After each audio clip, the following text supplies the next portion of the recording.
Сәлем достар, бүгін біз сіздермен қызанақ соусында піскен етті шариктер, яғни фрикадельки мен картоп пюресін жасайтын боламыз. Ендеше кеттік. Ең алдымен ыдысымызға су құйып отқа қоямыз. Бұл суымыз қайнағанша біз картоптарымызды сыртынан аршып, жуып, тазалап, турап алатын боламыз. Бұл жерде мен бірінші неге суды отқа қойдым? Өйткені біз қайнап тұрған суға картоптарымызды салатын болсақ, картоптың дәмі суға тарамай, барлығы өзінде қалып, бойында қалып, өте дәмді болып шығатын болады. Осылай жасап көруге сіздерге де кеңес беремін. Міне картоптарымызды жуып тазалап алдық. Енді оны осындай бірнеше бөліктерге бөліп турап аламыз.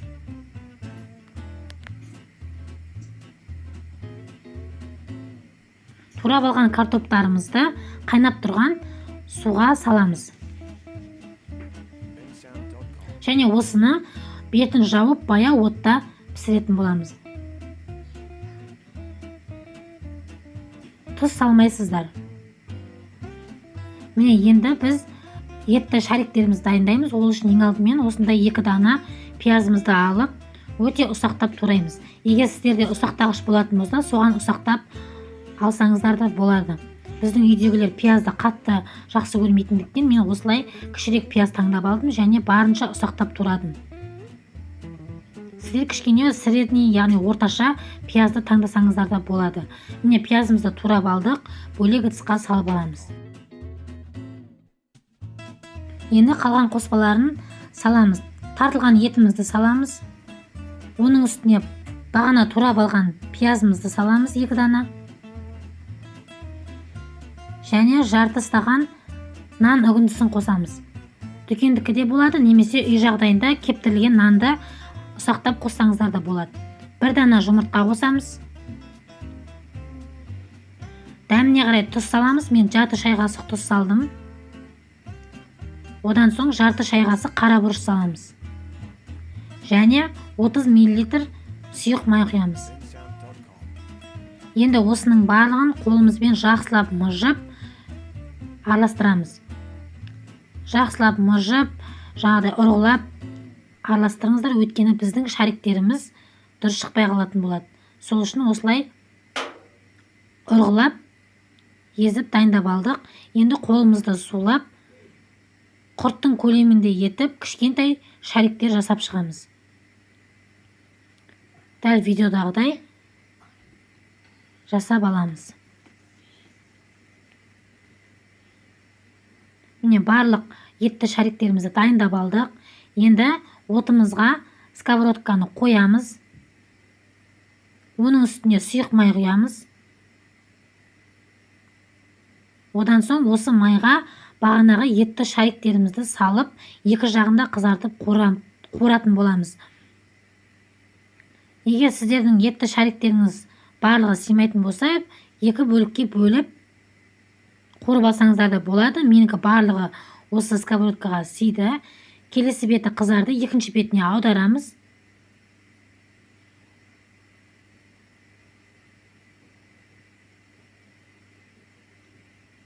Міне аударып болдық. Екінші беті де қызарды. Енді қысқыштың көмегімен осындай тарелкемізге барлық етті шариктерді аламыз. Бұлай майға қоратын себебіміз, қазір біз қызанақ соусында бұл шариктерімізді пісіргенде, ол өзінің көлемін жақсы ұстайтын болады және өте дәмді болып шығады. Сол үшін алдын ала осылай майға қорып аламыз. Барлық шариктерімізді алып болдық. Енді сковородкамызда қалған сұйық майдың артық бөлігін құйып аламыз. Яғни сковородкамызда 50 мл майды қалдырамыз. Қалған бөлігін құйып аламыз. Енді осы майдың үстіне 1 қасық қызанақ пастасын қосып, 1-2 минут қуырып аламыз.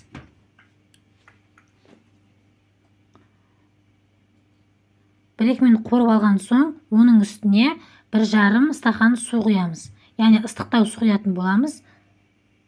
Ыстық суымызды құйып болған соң, қайнағанын күтеміз. Осылай бір араластырып жібереміз, және бұл тез қайнайтын болады, өйткені біз ыстық су құйдық. Міне қайнады. Одан соң майда қуырылған бағанағы етті шариктерімізді саламыз. Бір араластырып аламыз да, бетін жауып, баяу отта 15 минут бұқтырамыз. Етті шариктеріміз дайын болғанша біз картоп пюресін жасаймыз. Міне біздің картопымыз пісті. Байқасаңыздар, осы жерде менде түбінде суы тұр. Яғни артық суын төгіп тастап, түбінде 1-2 сантиметр суын алып қалатын боламыз.